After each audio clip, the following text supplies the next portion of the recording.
இருக்க பிசாசின் தந்திரங்களை எல்லாவற்றையும் நம்ம எதிர்த்து நிற்க நம் சத்தியம் என்னும் கச்சையை நாம் வந்துட்டு அறையில் வந்துட்டு கட்டிக்கணும். நம்ம ட்ரூத் என்ற பெல்ட்டை வந்துட்டு நம்ம கட்டிக்கணும்.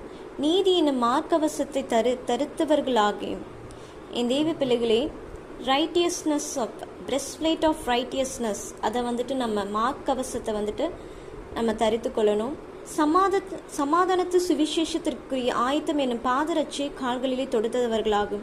நம் பாதத்திலே நம்முடைய அந்த சுவிசேஷத்திற்குரிய அந்த வந்துட்டு பீஸ், அந்த பீஸ் ஆஃப் அந்த காட்ஸ் காஸ்பல் அதை வந்துட்டு நம்ம பாதரட்சையாக நம்ம காலில் தொடுத்துட்டு எல்லாவற்றுக்கும் மேலாக கேடகம், விசுவாசம் என்ற கேடகம் தான் நம்ம எல்லாம் அந்த பிசாசு வந்துட்டு சுற்றி எழுதியிருக்கிற அந்த அம்புகள், அக்னி அம்புகள் எல்லாம் நம்ம வந்துட்டு